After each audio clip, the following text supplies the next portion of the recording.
بچوں، یہ فروزہ اردو کا ہے سبق نمبر 4۔ اس میں الفاظ اور معنی لکھے ہوئے ہیں، جیسے بیت المال۔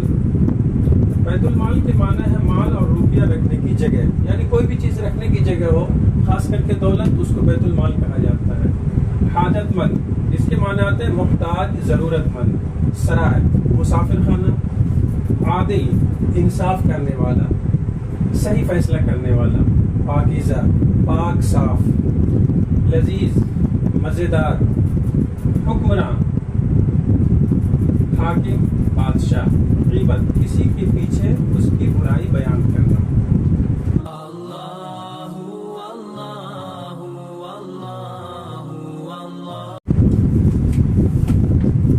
یہ الفاظ ہیں اور اس کے معنی ہیں، اس کو غور سے پڑھنا ہے اور اپنی کاپی پر لکھ لینا ہے اور اس کو یاد بھی کرنا ہے۔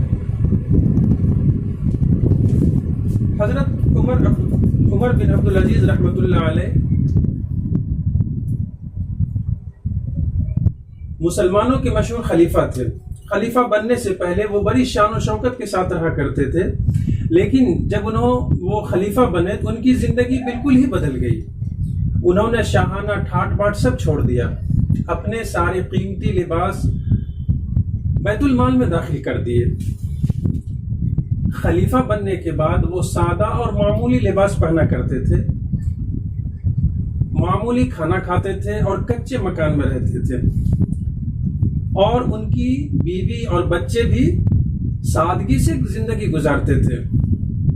وہ چاہتے تو اپنے بیوی بچوں کو لذیذ کھانا کھلا سکتے تھے، عمدہ کپڑا پہنا سکتے تھے، لیکن انہیں بیت المال سے رقم لینا گوارا نہ تھا۔ ایک مرتبہ عید قریب تھی، سب لوگ اپنے اپنے بچوں کے لیے نئے کپڑے سلوا رہے تھے۔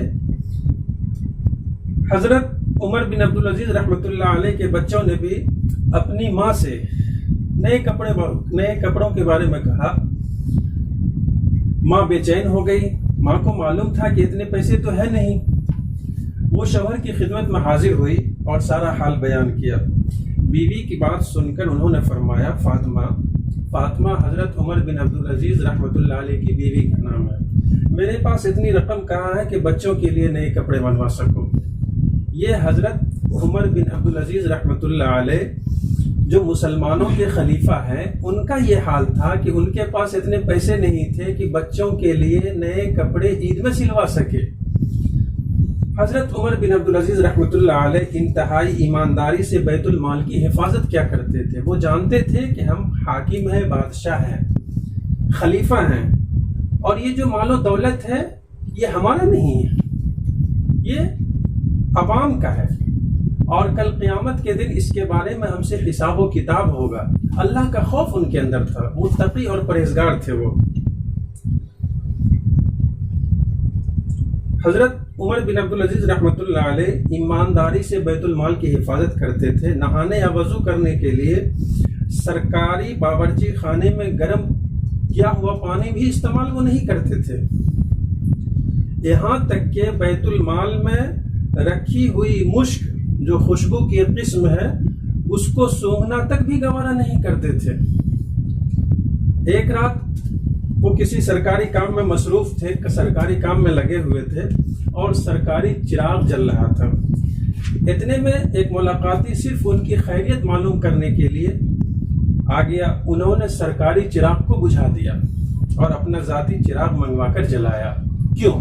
اس لیے کہ وہ جان رہے تھے کہ یہ جو سرکاری چراغ ہے یہ عوام کے لیے ہے اور عوام کی چیز یہ ہے، اور یہ ملاقاتی صرف میرے سے ملاقات کرنے کے لیے آیا ہے، یہ میرا ذاتی کام ہے، تو اپنے ذاتی کام میں سرکاری خزانہ کا غلط استعمال میں کیوں کرو؟ یہ اسی وقت ہو سکتا ہے جب انسان کے اندر اللہ کا خوف موجود ہو۔ اور ان کا حال یہ تھا کہ اپنے ارد گرد خوش آمدیوں کو بھی پسند نہیں کرتے تھے۔ آج کے زمانے میں کوئی انسان کو اونچا عہدہ مل جاتا ہے تو وہ چاہتا ہے کہ ہمارے ارد گرد قریب میں 10-5 آدمی رہے، میرے آگے پیچھے آدمی چلے، لیکن اتنے بڑے خلیفہ ہونے کے باوجود یہ اس کو پسند نہیں کرتے تھے کہ میرے آگے پیچھے آدمی رہے۔ کیوں؟ اس لیے کہ یہ تکبر کی علامت ہے، غرور کی علامت ہے۔ وہ اکثر عالموں کو بلواتے تھے اور ان سے نصیحت کی درخواست کرتے تھے تاکہ وہ ہم کو دین کی بات بتلاتے رہے اور اللہ کا خوف، اللہ کا ڈر ہمارے دل میں پیدا ہوتا رہے۔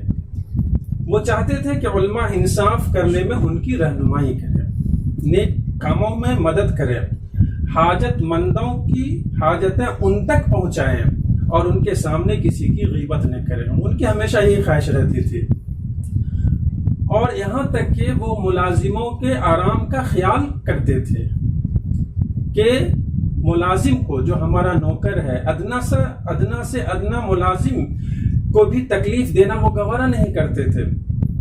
ایک بار رات کو کسی مہمان سے گفتگو کر رہے تھے کہ اچانک چراغ جھلملانے لگا۔ جھلملاتا اسی وقت ہے کہ جب چراغ میں تیل ختم ہونے کے قریب تھا، اور چراغ کے قریب عمر بن عبدالعزیز رحمۃ اللہ علیہ کے قریب ہی ایک ملازم سویا ہوا تھا۔ وہ چاہتے تو اس ملازم کو اٹھا لیتے، نوکر کو اٹھاتے اور کہتے کہ چراغ بجھنے والی ہے، اس میں تیل ڈال دو، لیکن ان کا دل یہ گوارا نہیں کیا کہ ملازم بیچارہ آرام کی نیند سویا ہوا ہے، میں اس کو تکلیف کیوں دوں۔ چنانچہ حضرت عمر بن عبدالعزیز رحمۃ اللہ علیہ خود سے گئے اور چراغ میں تیل ڈالا اور ملازم کو تکلیف نہیں دی۔ مہمان نے کہا کہ حضرت آپ کیوں تکلیف اٹھائے، ملازم کو جگا دیتے۔ انہوں نے جواب دیا کہ سونے دو، اس لیے کہ یہ اچھی بات نہیں ہے کہ کسی کو میں نیند سے بیدار کر کے اور ایک چھوٹا سا کام اس سے لوں، یہ میرا دل گوارا نہیں کرتا ہے۔ ان کے زمانے میں بڑی خوشحالی تھی، لوگ ان کے پاس کثرت سے مال و دولت لے کر آتے تھے اور کہتے تھے کہ غریب میں خرچ کر دیجیے، لیکن ان کا حال یہ تھا، ان کے زمانے میں یہ حال تھا کہ کوئی غریب ملتا ہی نہیں تھا کہ اس مال و دولت کو غریب میں تقسیم کر دیتے۔ اس لیے کہ انصاف جہاں ہوگا وہاں غربت نہیں رہے گی، جہاں انصاف ہوگا، عادل بادشاہ ہوگا، عادل حکمراں ہوگا، انصاف پرور بادشاہ ہوگا، وہاں غربت کا نام و نشان نہیں رہے گا۔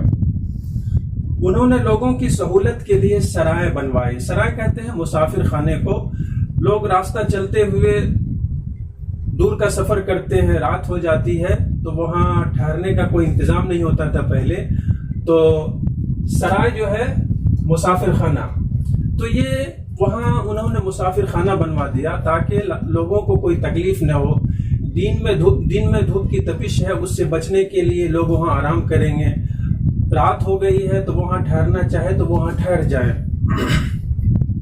انہوں نے شراب پر پابندی لگا دی، بیجا یعنی بری رسموں کو ختم کر دیا، غلاموں اور باندیوں کو آزاد کرایا، شاہی خاندان کے لوگوں اور حکومت کے افسروں ظلم و ستم سے عوام کو نجات دلائی۔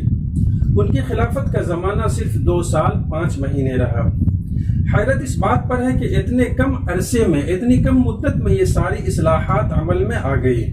تاریخ میں ایسے عادل، نیک اور پرہیزگار اسلامی حکمراں کا نام ہمیشہ روشن رہے گا، ان پر اللہ کی رحمت ہو۔ تو اس کا خلاصہ یہ ہے کہ حضرت عمر بن عبدالعزیز رحمۃ اللہ علیہ خلیفہ ہونے کے باوجود انصاف پسند تھے، غیبت کو سننا پسند نہیں کرتے تھے، اور ضرورت مندوں تک جو ضرورت مند انسان تھا اس کی ضرورت پوری کرنے کی کوشش کیا کرتے تھے، اور ان کے پاس جو عوام کا خزانہ تھا اس میں سے بیجا خرچ نہیں کرتے تھے، اور 1 روپیہ تک لینا بھی پسند نہیں کرتے تھے۔ خود تکلیفیں اٹھائی، بیوی بچوں کو سادگی کی زندگی گزارنے کی تلقین کی، اور خود بھی سادگی کی زندگی گزاری ہے۔ شاہانہ ٹھاٹ باٹ کو چھوڑ دیا اور عوام کی خدمت کے لیے اپنی پوری زندگی کو وقف کر دیا۔ اس لیے اس سے یہ نصیحت ہم کو ملتی ہے کہ اگر کوئی کسی کو اونچا عہدہ مل جائے تو اس پر انسان کو غرور اور تکبر نہیں کرنا چاہیے، بلکہ اللہ کا خوف ہمیشہ دل میں غالب رکھنا چاہیے اور انصاف کے ساتھ کام